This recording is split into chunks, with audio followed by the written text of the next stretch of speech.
the Sports Betting Network. The numbers told the story. They always do.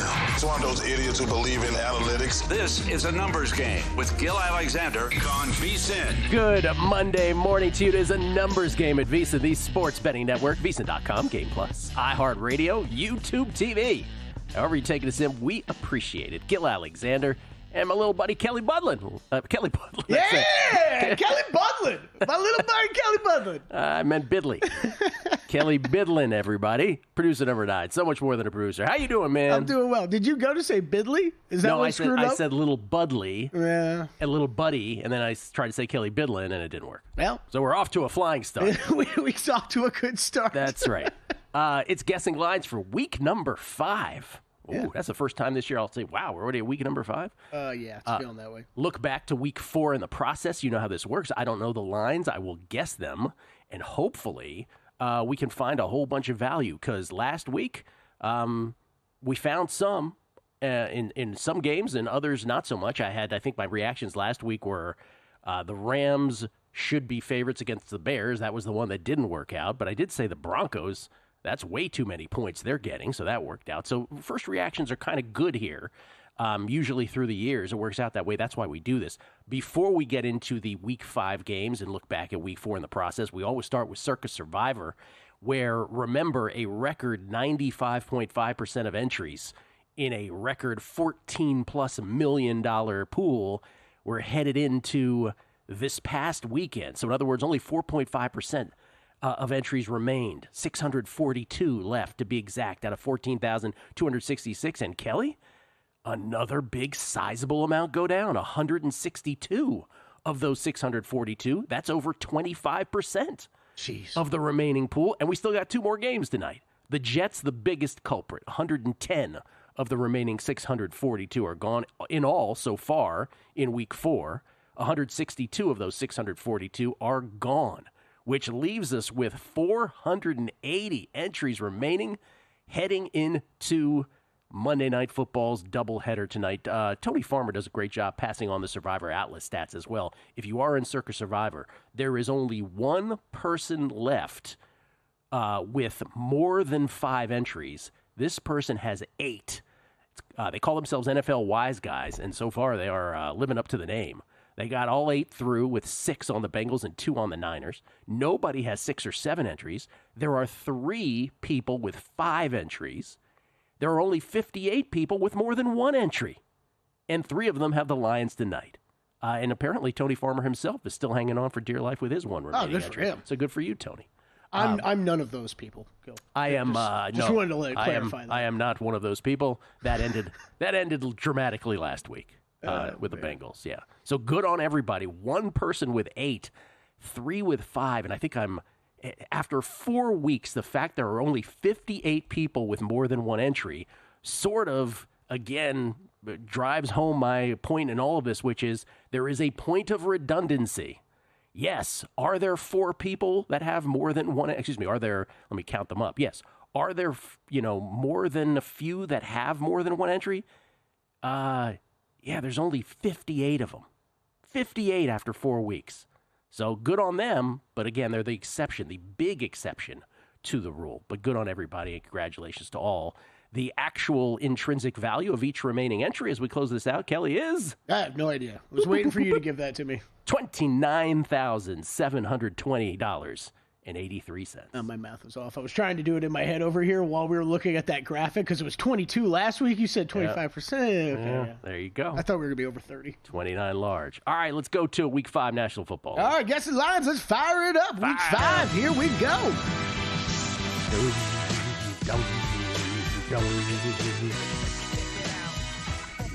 I like a little ending. What's that? Check it out. Thursday, 8:15 Eastern, Buccaneers at Falcons, NFC South battle. Was there some scratching in there? Yeah. Oh, really? I missed it. Okay. Tampa Bay at Atlanta. You got a little NFC South clash on a Thursday night where these have been going under pretty reliably. Tampa Bay beats the Eagles yesterday. They beat them handily. We'll just go through the first part of this game. Well, we'll go through some of it. 10 plays, 79 yards to start for the Bucks. Mayfield to Evans from 2 out, 7-0. A little more than 5 minutes in. Then after a Philly 3 and out, Tampa Bay 5 plays, 80 yards. Baker to Trey Palmer from 15. 14-0. Then, by the way, at this point, Baker 12 of 13 for 138 and 2 touchdowns. Another Philly 3-and-out. Trenton Gill punts for Tampa Bay, but Cooper DeJean fumbles it when his teammate pushes a defender into him. Recovered by J.J. Russell. That leads to a 4th and goal to Philly 1. Baker in on a keeper. 21-0. Early second quarter. This game was, for all intents and purposes, donezo. And another Philly 3-and-out. Tampa got it to 24-0. Philly got their first down. This is really all you need to know. With just over 6 minutes left in the second quarter. They did get it to 24-7. But by the way, I just want to point this out about Philly. Have they lost faith in the Tuchus push? Because they drove downfield when it was 24-0. They got to 2nd and goal at the 1. They went into shotgun. Saquon was stuffed for a 1-yard loss. 3rd and goal at the 2. They went shotgun again. Saquon for 1. 4th and goal from outside the 1. Shotgun again. They did get a touchdown. Hurts to Paris Campbell. But I thought that was odd. With less than 2 minutes left in the first half, 24-7, I'm like, are we not doing this anymore?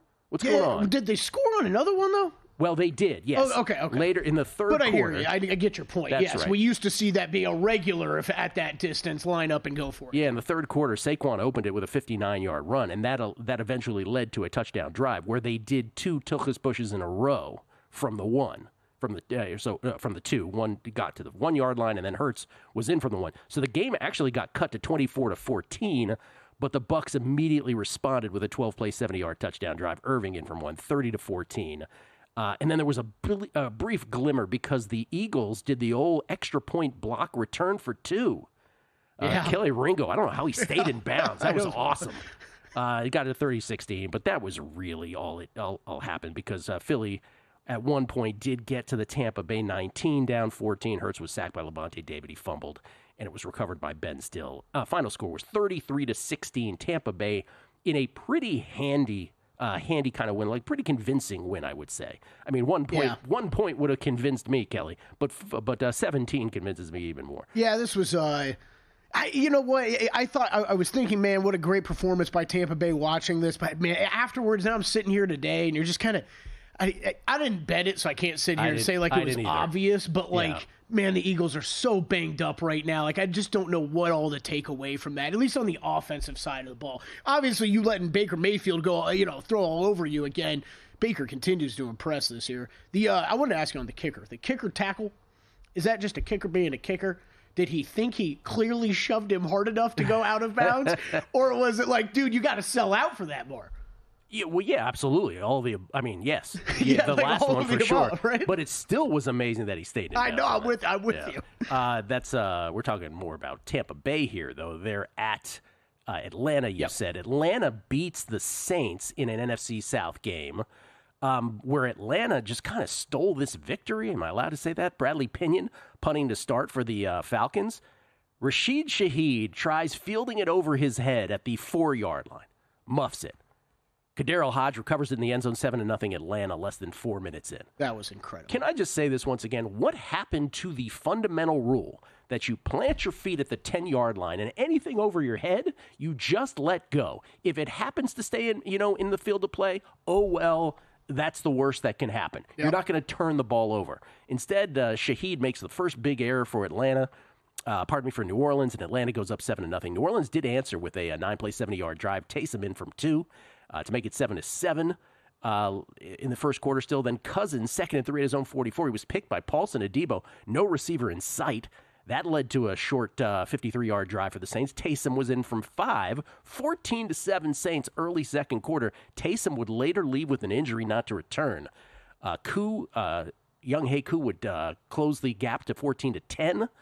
And then the ensuing drive, New Orleans, 2nd and 9 at their own 43, car picked by Troy Anderson, 47 yards to the house, pick 6, and Atlanta takes the lead here, 17-14. Atlanta takes the lead, 17-14. So you have the Shaheed muff, and then you have a pick 6.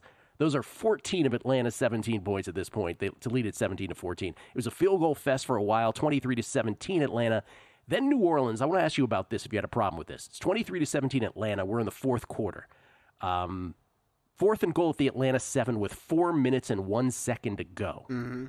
You kick the field goal there or you go for it? I'm going for it. They did go for it. Carr incomplete intended for Shaheed. Then after Atlanta 3 and out, New Orleans had it again set up on the Atlanta 42. 9 plays, Kamara in from 1, and New Orleans took the lead 24-23 with 1 minute to go, but then Atlanta with just a minute, with just 60 seconds left, 5 plays, 30 yards, all 30 of them on a PI. Did you buy the PI? Yeah. Coup. I was okay with it. Coup from 58. No problem. Chip shot. He's incredible. Atlanta wins 26-24. No real drama on the pitchy woo-woo. Cousins 21 of 35 for 238 in a victory. You know what was wild? By the way, they got out first downed, if that matters to anybody, by the Saints, 25-14. Yeah, no, it should. I mean, right, he had two touchdowns, right, defensive and special teams. I guess at the end there, for everybody that was laying 2.5 with the Falcons, including myself, like why did they take a couple shots at the end? So, that was weird to me, where I was like, why don't you try to pick up 10 more yards and make it an easier field goal? This is what I said. What game was it? It was the Chiefs game. Remember the Chiefs game where I was like, and then they just sort of nonchalanted Butker to a 51-yard game-winning field goal.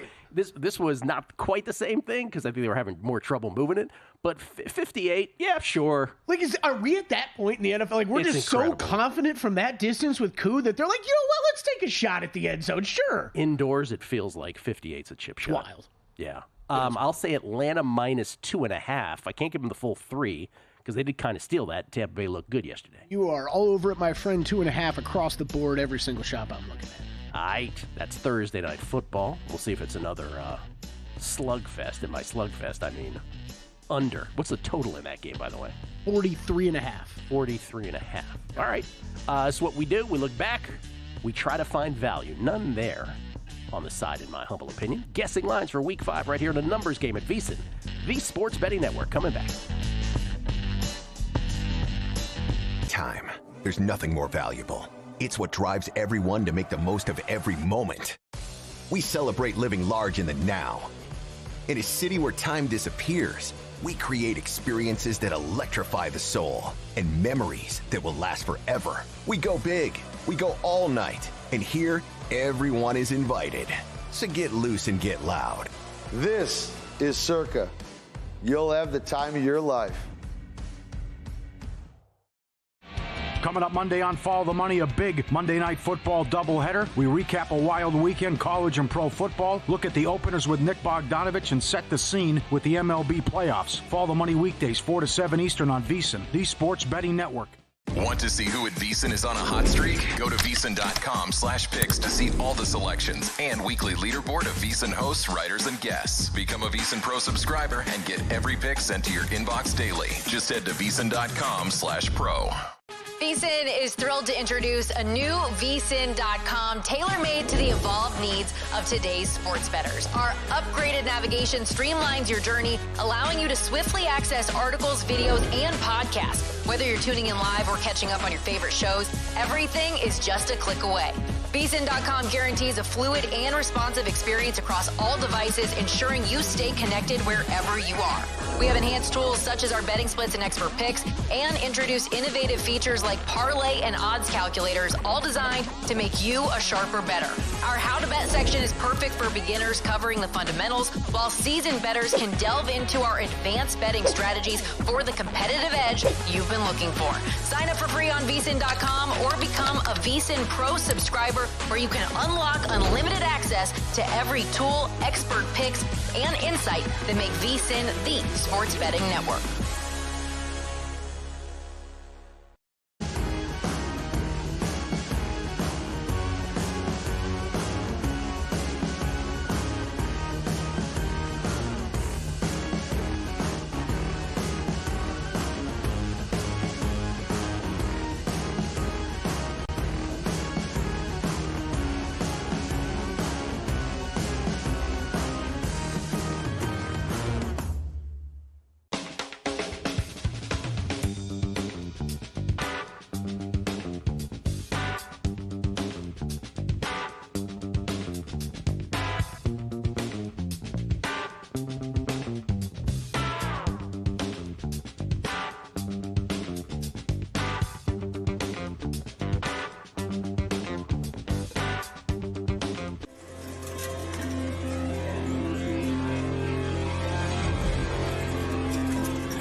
Game on VSiN, the Sports Betting Network. Are you the type of player who's looking to get down $10,000 or more on an NFL line at the best price in the market? Or perhaps you're looking to get your in-game play instantly accepted? Introducing Sport Trade, the app that's going to change sports betting forever. Minus 104 lines instead of the typical minus 110. Instant in-game betting and a concierge player service. Sport Trade, perfect for those who want a premium betting experience. Sport Trade live in New Jersey, Colorado, Iowa, and Arizona. A lot of tweets from folks in Arizona who are digging it. Virginia coming. Download Sport Trade. Use code VSiN to earn 10% cash back on each wager in your first week. Terms apply. Got to be 21 years or older to play. If you or someone you know has a gambling problem and wants help, call or text 1-800-GAMBLER. Gill Alexander, Kelley Bydlon, guessing lines on a numbers game here at VSiN, the Sports Betting Network. We're going to read your tweets coming up. I just want to read this one where Jamie Leva says, Kelley Bydlon to start the week. I love this show. I almost lost my coffee on that one. Have a fantastic day, gentlemen. Thank you. You too. No, you're a confident host, Gill. So like Matt Brown on long shots, you lean into things because you're confident in your abilities. Oh, yeah. So it makes it funnier when there's screw-ups. Yeah. And James Sott says, I want to thank Kelley for playing the I'm a Survivor song last Monday for maybe 2 seconds. Ever since I break out into song at Guardians game, making tamales, showering everywhere. I'm going to say I'm responsible for the Survivor song, probably. Oh, okay, yeah. Probably more than anybody. All right, let's do more of these. By the way, I also know this. We're going to try to we've been ending guessing lines with a segment to spare, and I think we're going to try to do that today as well because obviously it is a monster baseball day. Yeah. And things did not break my way over the weekend. The Diamondbacks, who had things on their racket, good God. The fact that they're still alive heading into today is almost amazing.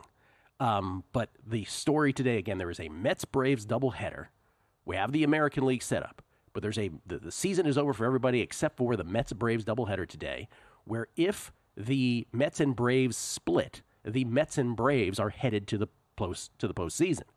If one team sweeps the other, the team that does the sweeping, in other words, wins the 2 games, and the Diamondbacks will be in. Now, this obviously produces all kinds of theories of collusion, right? That the managers would have a secret meeting prior to the doubleheader and be like, "Hey, I win one, then you win one," that kind of thing. Well, obviously. But you do wonder if once one team wins the first and they're in, if they do then completely change their entire roster lineup construction for the next game, where they're like, all right, whatever pitchers we're not going to use in games 1 and 2 of the wild card, here you go, throw them all out there.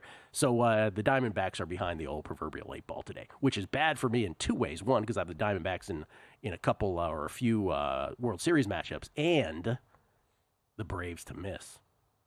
Miss. Yeah, I forgot about both. Now, but I'm sure there's a lot of people listening who go, of course it's going to be a split. Of course they're going to, one team's going to do this, and exactly what you said, Gil. Do you trust the Mets to win one of these? I don't. No. I don't. This is one of those examples, Gil, to me, where sports gets in its own way, where like they can't possibly consider the idea of doing something like that, of the non-verbal agreement to we're going to split, like let's just split these games and both get in. Yeah. However, if I was running things, I'd be texting the other manager like, so position players pitching today? Yeah, come on. It's going to be interesting. First game is 10:10 Pacific, 1:10 Eastern. So a great day of a doubleheader in baseball, followed by a doubleheader in football. It is pretty awesome. It's great to be American. Seriously. And WNBA playoffs, do we take tonight off? I guess I didn't check the schedule. God, I can't. I'm assuming we take the night off, right? Because we're on ESPN. The WNBA thing is just, listen, it's because ESPN has the WNBA package, and so they don't play. ESPN doesn't have an NFL package on Sunday, so they make the WNBA play these playoff games at the same time as the NFL. Who will watch this? Didn't we say was it last year or the beginning of this season? We said the same thing about Vegas and New York, where I was like, I'd like to watch the Liberty and Aces play each other, but like there's things in the way. That's right. It's a great series. All right, Sunday morning, heading over to London, Gill. 6:30 a.m. Pacific time. Our first early London game of the year. Right. Jets versus Vikings. Makes an already long day even longer. Jets at Minnesota, you said? Yeah. The Jets, the biggest survivor culprit. Once again, they lose outright to the Denver Broncos in inclement weather. Jets get it to first and goal at the 1. This is late first quarter. Hall, no gain.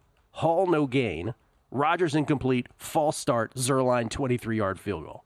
So already is a portent of things to come. Jets led it 3-0. Again, just seconds into the second quarter. Jets would get it to 6-0 at halftime. Bo Nix at the half. 7 of 15 for -7 yards. That is a -7.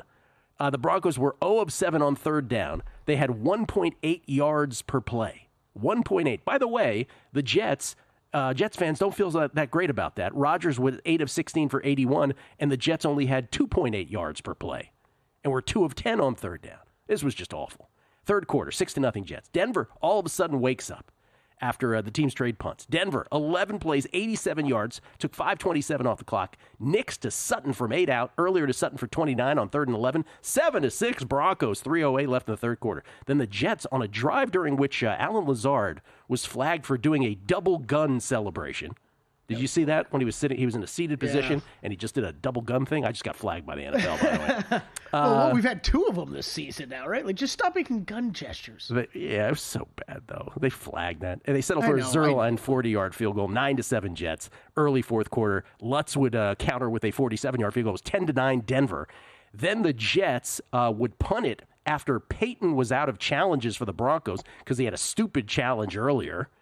And so it prevented a replay that would have resulted in a Rodgers fumble. Instead, they punted. Then a Denver 3-and-out. Remember, it's 10-9 Denver. So here's the late sequence of the game. 10-9 Denver. 4th and 10 for the Jets at their own 45 with 1:50 to go. They got to go for it. Rodgers pummeled by P.J. Locke. Denver takes over with 1:46 to go, and you're like, all right, Broncos going to win this thing. But the Jets force the 3-and-out using all 3 timeouts. And the Broncos decide we're gonna have Will Lutz kick a 50-yard field goal in this weather. No good. 1:31 left, and all of a sudden the Jets are in business. They take over at their own 40 with 1:27 to go. Matriculation. They get to the Denver 32, helped along by a PI. Zerline from 50. It looked good for about a second, and then it took a hard right. A hard right in the weather. No good. Denver wins 10-9. 110 survivors gone. Ouch. Whoopsie. Yeah, that Denver touchdown felt big at the time, Gill. Yeah, it did. Yes, it did. Rodgers, 24 of 42 for 225. He was sacked 5 times. They outgained the Broncos in this game 248 to 186. They out-yard per played the Broncos 3.5 to 3.3 in a game that had 13 combined penalties. And then there's Minnesota, who the Jets are traveling to play here. The Vikings are 4-0, Kelly. Special numbers game investigation reveals that the Vikings are 4-0. Incredible. And this one was another one that was a tale of two halves. It wasn't quite Georgia, Alabama, which is another thing we won't get a chance to talk about today, but we will tomorrow. Minnesota, 6 plays, 73 yards to start. Darnold to Addison from 29, touchdown, 7-0 Minnesota. Then Braden Narvison doinks a 37-yard field goal for the Pack. Minnesota, 8 plays, 73 yards. Darnold to Josh Oliver from 2 out, 14-0 Minnesota. And I started to get the tweets and texts. Darnold MVP? Green Bay, third play of drive, down 14-0. 3rd and 7 at their own 33. Love undercut, picked by Kamu Grugier-Hill. Leads to a 7-play, 46-yard drive. Addison in from 8. 21-0 Vikings early second quarter. Narvison misses a 49-yard field goal try. And then Green Bay would get it back after a Minnesota 3-and-out. 1st and 10 at their own 19. Love through 2 would-be receivers' hands, picked by Shaq Griffin. Set up Minnesota at Green Bay 4 after a hold. Darnold to Jefferson from 14 out. 28-0 Minnesota. It was 28-7 at the half. And then it did get a little interesting, more than maybe a little interesting. Green Bay, early fourth quarter, they complete an 11-play, 89-yard drive. Love to Wicks from 6 out, made it 28-14. With 11:38 left. Then Minnesota, second play of their ensuing drive. Darnold sacked by Keyshawn Nixon, fumbled, recovered by Edrin Cooper. Green Bay set up at the Minnesota 20. Second play, Love to Tucker Kraft from 13 out, 28-20. They go for 2, down 8. Do you like that or do you hate that? I like it. Analytics. Love to Kraft, 2-point conversion, 28-22, and there's 10:16 left. Is this happening? It is not. My only question, I guess, from an analytics standpoint, is it a little too early to do that still? I think you're just in that time range where that's where you start doing. You're right on the borderline. Right on the borderline. I believe you're correct. Will Riker then hits a 33-yard field goal to extend the Minnesota lead to 2 scores, made it a 9-point game, 31-22. Second play ensuing drive after Love hit Wicks for 36, then Love in Minnesota territory, picked by Byron Murphy Jr. with 6:13 left, and you're like, Green Bay's not going to get this done. But then they got another chance after a Minnesota 3-and-out, second play following that Love to Craft, poked out by Murphy Jr. Again, recovered by Cameron Bynum. Murphy Jr. Responsible for 2 of the turnovers. Minnesota was set up again at the Green Bay 42. 4th and 12 at the Green Bay 44. They decided to go for it. They got it 18. Then a 4th and 1 at the Green Bay 4, up 9 with 2:21 left. They failed. They went for it. Naylor got nothing. Green Bay did get a touchdown when they went 96 yards on the next drive to cut it to 31-29. Then they said, I do declare an onside kick, and that didn't work because none of them ever work. It was a drop kick, onside kick from Whelan. I will say Minnesota 4.5-point favorites. I think you're going to like this one. We're only 2.5. Oh, give 2.5. Give me the Vikings. I like it. This is why we do this. You got to be kidding me. 2.5? 2.5. Give me the Vikings. Coming back. Guessing lines. And they're off.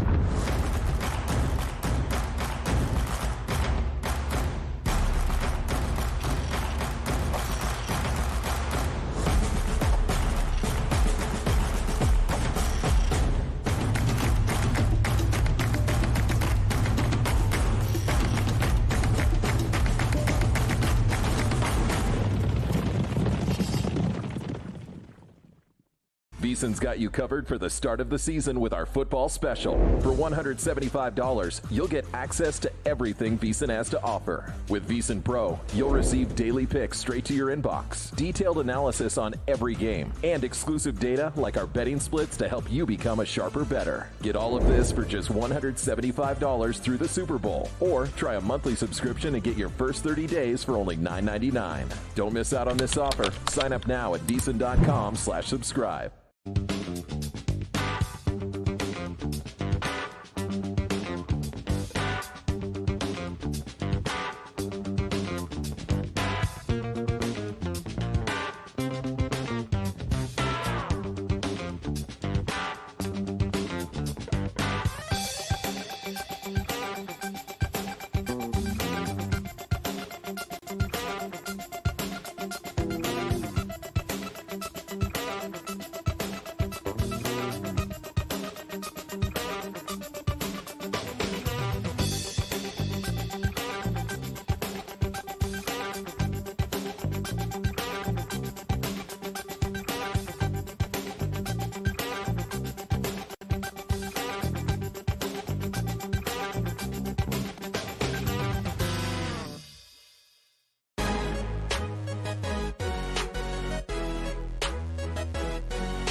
This is VSiN, the sports betting network.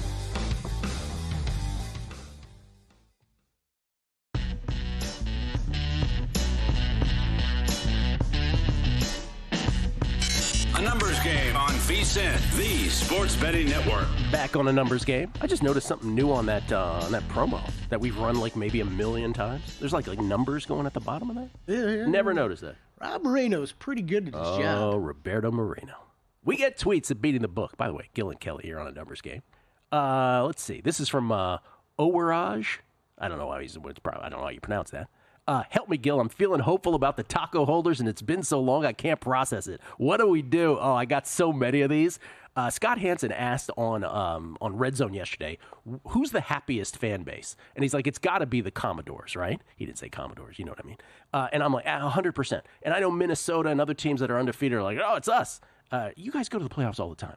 Well, like, I think Washington fans, we don't even know how to process this. Yeah. And we're like terrified at the same time because we have RG3 PTSD. Is that correct? PTSD? So I don't know. It's a whole thing. But 3-1. Oh my God, we got to get to the Commodores. Yeah, it almost sounds weird, but Minnesota, like, shouldn't fans be used to you guys doing better than expected by now? You'd be happy all you want. I don't want to begrudge it, but like I can't even express to you what this is like. Yeah. Rich PSM cashed 2 nice Brewers-Cubs division orders and hope to get the Braves no playoffs tomorrow, meaning today. Thank you, Jason and Gill, for having the best futures guest I've ever seen, especially on non-voting plays. Mark Borchard deserves credit for the Brewers-Cubs exacta. I want to give him a shout out. Base winner. Yeah. Pat Monteforte. Pat Mont 007. Please send my thanks to Cleve TA for the Vikings call. I followed on wins, alt wins / make playoffs. Thanks as always. All right, 4-0. Not there yet, but I hear what you're saying. Yep. Cleve deserves all kinds of credit. He was super duper confident in the Vikings. Expert, that guy. You're damn handy to have access to, Mr. Gill. I've learned so much through the years. It's just more fun. Oh, thank you. That's very nice of you. Chris of St. Bart's. This and Pythagoras call out the Padres. Oh, the hat tip, the over on the San Diego Padres. We got there with the Padres, which was our number 1. We did not get there with the Cubs, which is our number 2 in season wins for baseball. But thank you, Chris of St. Bart's. Also pretty sure that Chris of St. Bart's, after checking out his Twitter profile, is in St. Bart's, which is just really badass. I have been to St. Bart's. It's beautiful. Yeah, I've been there once too. St. Bartholomew. It is fantastic. It's beautiful. Spence. Best moment on the show on Friday. This is for Friday. Gill to Steve. Quote, you're a ridiculous human being. Unquote. I did say that to him. Okay, we'll get to more tweets coming up because we have a whole bunch. But let's get to these games. All right, Sunday early window now, 1 Eastern, Panthers at Bears. Oh, I forgot because that other one was London. Right. Okay. Carolina at Chicago. Oh, boy. Get your popcorn. Carolina loses to the Bungles, 31-21. Carolina started... big drive, 4th and goal at the 1. They got to it. Hubbard stuffed for no gain. It remained scoreless. And then on Carolina's next drive, still scoreless, Dalton 3rd and 8 at their own 34, hit by Trey Hendrickson. It was a duck in the air, picked by Von Bell, led to a short 16-yard drive. Chase Brown in from 3. The Bengals led it 7-0. Carolina would match it with a touchdown drive. Hubbard in from 3 to make it 7-7. And then Cincinnati would go up 14-7. 4-play, 81-yard drive. Burrow to Jamar Chase. Most of it was yak for 63. Great play by Chase. Great tackling, Carolina. Yeah, way to go, Carolina. And then Carolina would match that. 11 plays, 70 yards. Dalton to Xavier Legette from 8 out. Nice pass. 14-14, 109 left in the second quarter. And this whole game can get really distilled to this double dip. Cincinnati, 8 plays, 66 yards. Remember, they start this with 108 left in the half. It's 14-14. 8 plays, 66 yards. Took 1 minute and 8 seconds off the 1 minute and 9 seconds that were remaining in the game when they got the ball. Burrow to Moss from 1 out, 21-14 Bengals. They received the third quarter kickoff. They executed it perfectly, the double dip. 8 plays, 71 yards. Chase Brown in from 1, 28-14, less than 5 minutes into the third quarter. Just like that. That escalated quickly. Ultimately, it would be 31-24. The Panthers would get that close, but a McPherson 48-yard field goal would put it away. 34-24. Bengals beat the Carolina Panthers. Carolina is at Chicago here. Chicago in also one of a snoozer of the games yesterday. They were trailing 6-0 to the Rams in the second quarter, and then the Rams up 6-0. First play from scrimmage, 1st and 10 at their own 20. Stafford hit by Montez Sweat. Washington great Montez Sweat. He fumbles, recovered by Kyler Gordon. 3 plays later, after a PI in the end zone, Rashawn Johnson in from 1, 7-6 Bears. Carty would miss a 43-yard field goal after hitting the previous 2. Santos would add a field goal before the half, 10-6 Chicago. Then Carty would chip shot it in from 25 to cut the lead to 10-9. But the Bears would then have their first really good drive, 12 plays, 74 yards. Caleb to DJ Moore from 9 out, go up 17-9. The Rams would matriculate. They would end up with a Kyron Williams touchdown from 3 out to make it 17-15. They go for the 2-pointer to try it. They fail. The Bears would come back with a 5-play, 70-yard drive. Swift in from 36. What a run from DeAndre. 24-15 Chicago. The Rams would cut it to 24-18 on a Cardi 52-yarder. And then late in the game, down 6, 1:03 left. First play, 1st and 10 at their own 8. Stafford picked by Jaquan Brisker. Ball game. The Bears beat the Rams 24-18. Caleb 17 of 23 for 157 in victory. Swift 16 for 93 and a touch, 7 catches for 72, but only 264 total yards for the Bears in victory, plus 10 penalties for 84. I'll say Chicago. Here's the thing about this line: if Chicago was a 3-point favorite over the Rams, right, and I was flabbergasted by that. Yeah. They've got to be more than a 3-point favorite over the Panthers, so I'll say 3.5. Quality deductive reasoning right there. Thank you, sir. 3.5 to 4.5 on the board right now. Oh, man. I'm interested to see where this one goes, too, because I like those two games you just reviewed. Yes. I don't know that I learned anything about any of those teams. Me neither. Like, I texted a friend at the halftime. Me neither. Halftime of the Bengals-Panthers game, because I had a small bet on the Bengals, one of the few I actually won this week, one of the very few. And I texted him, I'm like, I just realized I'm not going to learn a single thing about the Bengals or the Panthers in this game, because it's no surprise to me at this point the Bengals defense is that bad, right? But like, right. You're not really learning anything about any of these teams, and the Rams are so banged up, like, I don't know that you can take much away from the Bears' victory. And both games were brutal. That was the thing after the Miami finish in college football on Friday, and then the Georgia-Alabama game on Saturday. Yeah. Those were the two games I was worried about. I was like, oh no, NFL, you better come with it. Right. They had their share of good games, but there was their share of snoozers as well. It sure was. Okay, I'll keep moving. Ravens at Bengals. Ravens at Bengals. When you looked at this on the schedule before the season, you're like, oh, that's going to be a heck of a game. I'm not so sure anymore. Baltimore, this is the game last night, in case you missed Sunday Night Football. Baltimore blast Buffalo, 35-10. This is my power rankings corroborator game. Yeah. I was all over Baltimore this one. You cautioned everybody last week. Well, it's the reason we do power rankings, and we'll do them, what do we do them, tomorrow? Yeah. Yeah. Tomorrow, Wednesday. The reason we do them is, again, to set up guardrails, not to overreact in your handicapping to what you see in a short period of time. Doesn't mean Buffalo's not good anymore. It just means that I believe Baltimore is not significantly, but substantially better than them. And this, at least for one game, made me feel good about that. Baltimore, game started, Buffalo actually converted to 4th and inches at their own 40, but they stalled at midfield. They punted. Then Baltimore. A lot of these games just were out of hand early. One play, 87 yards. Derrick Henry to the hizzy. Still good at football. Still big and fast. This generation's John Riggins. 7-0 Baltimore, 10:50 left in the first quarter. Bass would get a 50-yard field goal to cut it to 7-3, but then Baltimore, second time they touched the ball, 9 plays, 70 yards. First play, second quarter, Lamar to Henry from 5 out, 14-3. Then after a Buffalo 3-and-out, Baltimore 10 plays, 81 yards. Lamar to Justice Hill from 19, 21-3 Baltimore. That's halfway through the second quarter. On a drive, by the way, that featured a 3rd and 11 conversion for 12 to Aguilar and a 3rd and 14 conversion to Justice Hill for 15. That's when you knew it was going to be Baltimore's night. 21-3 was the score into the second half. Baltimore would start with a 3-and-out. Buffalo would make some noise early in the second half, and you wondered, okay, is this going to be another Baltimore? We're way out in front, and then we're going to just take the foot off the pedal, and we're going to let other teams into the game. It kind of started that way. Buffalo, 4 plays, 60 yards. Allen to Khalil Shakir for 52, then Ty Johnson in from 3 to cut it 21-10 with 11:26 left in the third quarter, 21-10. Then Baltimore with another 3-and-out. Buffalo, 2nd and 7 at the Baltimore 44. Allen strip sacked by Kyle Van Noy.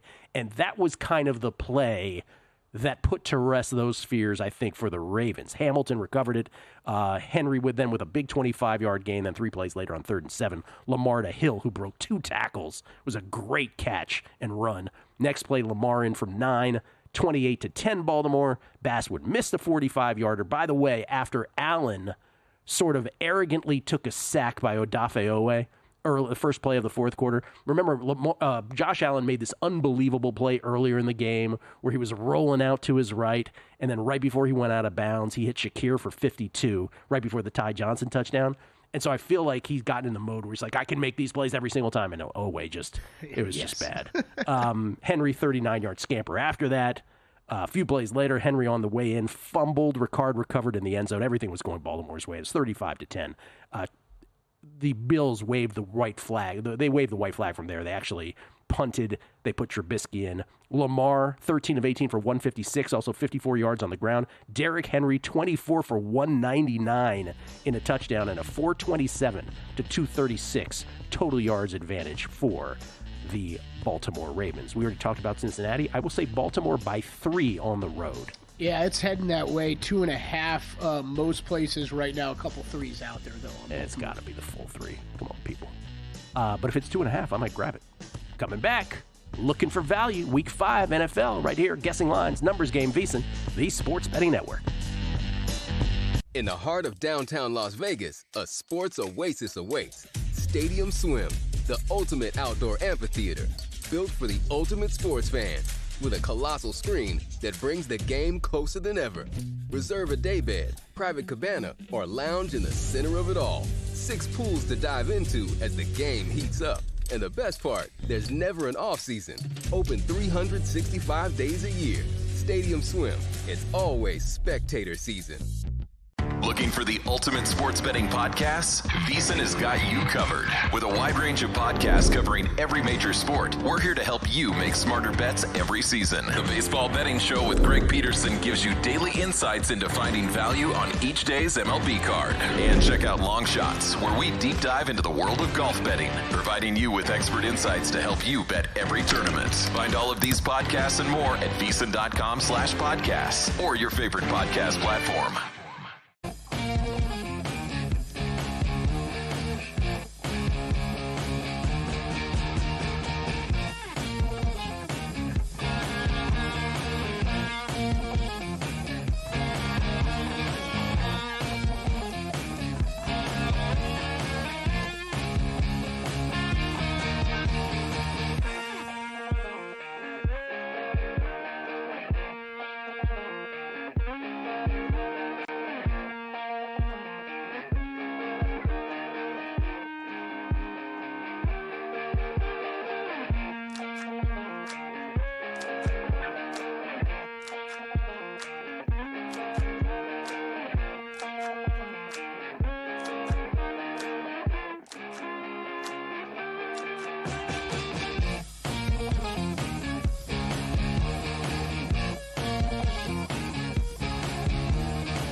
Numbers Game on VSiN, the Sports Betting Network. A special numbers game investigation reveals once again that the NHL season begins this week. 4 days from now, the NHL season going to be here. We got our all-new VSiN NHL betting guide. It's out now with strategies for betting the NHL, including previews of all 32 teams, Stanley Cup odds and predictions, and, of course, best bets. Kelly's checking to see if it is starting in 4 days. I love it. It's fact-checking me. Start your VSiN Pro subscription today for as little as $9.99 to reserve your copy of the guide. Let's get instant access to our daily best bets, top-rated betting systems, 24/7 video access, and exclusive betting splits to show you where the money and bets are moving for every game.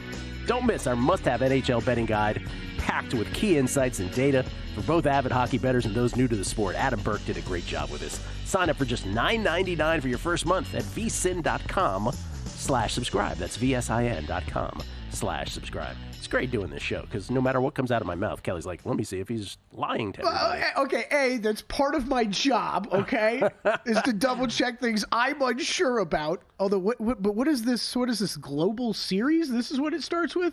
It also wasn't what I was doing. You're going to laugh even more. Oh. Okay, if I wasn't checking that, if I believed Gill Alexander, what do you think I was writing underneath my guest notes? I don't know. Jake Hahn. Jake Hahn. Oh, Jake Hahn. Jake on. We got time to text Jake. We probably should get Jake on.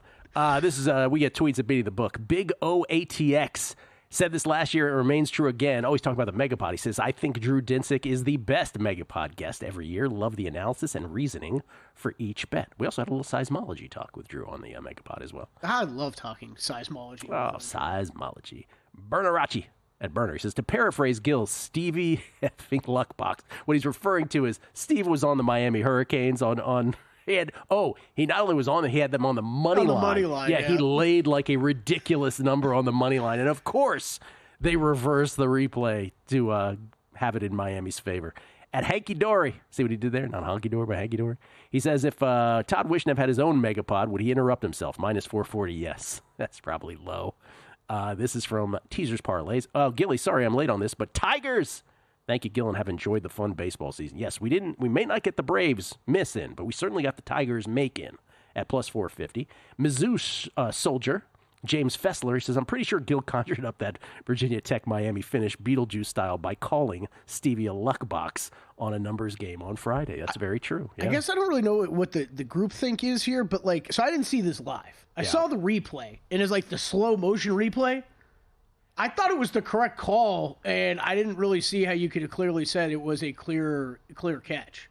I thought... It feels like people disagree with that, though. Well, I think everybody has their own take, right? But trying to not have it through the prism of the bets. Yeah, which I didn't. I think it was probably ultimately the right call, but there was nothing to overturn your incorrect call. Okay. That's my take on it. I think you're probably right. It probably was not a catch, but you called it a catch on the field, and I don't know how you could look at that replay definitively and say, oh, well, what I called the first time was absolutely wrong. Okay, I'm going to back down a little bit, Gil, because I'm a big proponent of that. If whatever you called on the field, if you cannot clearly see something overturned, which I don't know that I can say that. I don't know. Some people might disagree with my take on that. I just, anyway, Miami stays undefeated. Just on first look, I saw it in slow motion, and I was like, what's the controversy here? It looked that clear to me, but I don't know. I just knew Stevie was going to win. I knew it. I was like, if Steve's not on this, it's Virginia Tech's going to win the game. But he's on it. You're going to give it to Miami. It's incredible. Before we get to another game, but we just talked about the Ravens. Yeah. Aaron Schatz, if you remember, who works at FTN now. He was the founder of Football Outsiders. His proprietary stat is DVOA, also DYAR. But DVOA, he's gone all the way back to the early 80s now, analyzing every single play in every single NFL game against the average result of that play. So it's total granular level. And remember last year during the regular season, the Ravens and the Niners, the 2023 Ravens and the 2023 Niners, were two of the top best teams since he's been, all the way back in his history. So again, not of all time, but at least all the way to the early 80s, as long back as Aaron's been able to do the play-by-play data. And ultimately, Patrick Mahomes was this system hack at the end that won it all in the end anyway. This year, as far as 2-2 teams, Aaron tweeted this out. Aaron Schatz at A Shots NFL. The Baltimore Ravens are the second best 2-2 team of all time since 1979. I guess Aaron goes back to 79 now, so he's gotten back a little further. The Ravens are the second best 2-2 team of all time, according to Aaron Schatz. Pending, he should say, the Seattle game Monday night, because apparently Seattle's lurking. I don't know what that means. Well, for the ranking. Yeah, for the ranking purposes, yeah. Right, for the ranking purposes. But the 2001 Eagles, for those wondering who was a better 2-2 team, the 2001 Eagles. And who can forget the Eagles' 2-2 start in 2001? But anyway, just to give it some context. By the way, Aaron Schatz with his quarterly numbers game appearance later this week. There you go. All right. Add that to the old guest list. I had a question mark now next to it. All right. What do you got next? Said Wednesday, question mark? All right, next up, early window still, Dolphins and Patriots. We'll be quick here. Miami plays tonight against the Titans in the first of the Monday night doubleheader tonight with the Lions and Seahawks going after that. So we don't have to talk about them. New England gets beat bad by San Francisco. San Francisco went up to 3-0 lead on a long 15-play, 90-yard drive that stalled at the end. Ramondre then fumbled first play of the ensuing drive. San Francisco went up 6-0. Then third play next drive, Brissett picked by Fred Warner, 45 to the house, 13-0. Then 4th and 1 for the Patriots. Ramondre was stuffed, 4th and 1 at the San Francisco 20. Then San Francisco went 10 plays, 80 yards. Purdy to Kittle for 12. Great catch. By the way, it was the third touchdown pass Purdy threw on that very drive. First two were called back. 20-0 San Francisco. You don't need to know much more other than the Patriots did execute a reverse double dip where they got a field goal from Sly. By the way, little 63-yard chip shot to make it 20-3. No problem. Yeah, 63, no biggie. And then San Francisco fumbled the ensuing kickoff, so it was a de facto double dip. Yeah, I like that, yeah. Where the Patriots got it to 20-10, and then the Niners were like, wait a minute, you're within 10, let's end that. Purdy to Debo for 53. Jordan Mason in from 4-3 plays later. 27-10 San Francisco. They would win it 30-13. Huge 431 to 216 total yards advantage for the Niners. That is the Dolphins at the Patriots. I will say Dolphins sight unseen tonight by 1.5. It is Dolphins 1 or pick 'em right now. Oh, okay. I don't think I was worried about that one. Okay. Massive total of 36.5. It's hard to make this spread too aggressive one way or the other, I think. This Patriots team, man, I think as you might have been able to take away some positives at the beginning of the year, wheels are starting to come off a bit. Stevenson looked great in those first couple games, right? I think he's got fumbles in every game, though, so far. So I think playing, snaps and carries got to be a question mark with him going forward. I know it's easy to say when they're 10.5-point dogs in San Francisco. It's easy to say they didn't look good, but starting to wonder if they're going to turn to May anytime soon. Yeah. I got a couple tweets about that. When is the kid coming in? Yeah. When's the kid? What's next here? All right, next up, early window, Browns at Commanders. Is it possible that we skip this because there's no way we can fill this in the last time? Yes, we can. Colts at Jaguars. Can we skip this one? I'll pass that one as well. All right, Bills at Texans. Oh, that one we can do. Yeah, that one. We did Bills already. Because we did Bills and Texans. And, well, no, have we done Texans yet? No. Oh, we have not. No. Okay. You want to talk about baseball? All right, well, let's do Bills-Texans. So Bills we already did. Houston loses to the Jaguars. Beats the Jaguars. Pardon me. The Jaguars had every opportunity to win this football game. They could not do it. Logan Cook punt to start for the Jaguars. Steven Sims fumbles for the Texans. Daniel Thomas recovers at the Houston 2. Lawrence to Brian Thomas Jr. from 2 out. 7-0 Jags. Houston would match it with Diggs' touchdown run. First touchdown run of his career. 7-7 halfway through the first quarter. Cam Little, 41-yard field goal, would put Jacksonville up 10-7. Later, Houston, 12-play, 74-yard drive for 727. Stroud to Collins from 3 out. 14-10 Texans. Little, 52-yard field goal, 14-13 Texans. And then Houston would get a Fairbairn field goal and would go up 17-13. All right, second half, 17-13 Houston. Jaguars in the third quarter, after a punt fest, Jaguars would get 7 plays, 74 yards. Trevor to Thomas for 32, the big chunk. To Kirk from 8, 20-17 Jags. 6:16 left in the third quarter. Then after a Houston punt, the Jags from their own 12, fifth play of the drive, Bigsby, 58-yard run, gets it to first and goal to Houston 4. All right, Jags are up 3. They're at first and goal to Houston 4. Bigsby for 2, Bigsby for 1, Trevor incomplete. Then fourth and goal at the 1. Are you kicking here? First play of the fourth quarter. You're up 3. Fourth and goal at the 1. And they fail. Trevor stuffed for no gain. Punt. Houston, 9 plays, 69 yards, 236 it took. Stroud to Ogunbowale from 1 touchdown, 24-20 Houston. 18 seconds left to win it, unless the Jags could execute a pitchy woo-woo. It almost results in a safety, but does not, which would have affected the spread, obviously. By the way, everybody complaining that it was a safety, it was not a safety. I think good call. Good call on the field. Absolutely a good call. Stop with the complaints.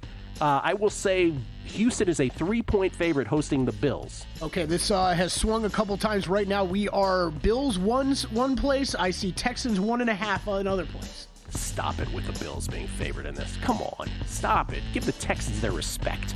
Coming back right here on A Numbers Game. A new football season means a new lineup on VSiN.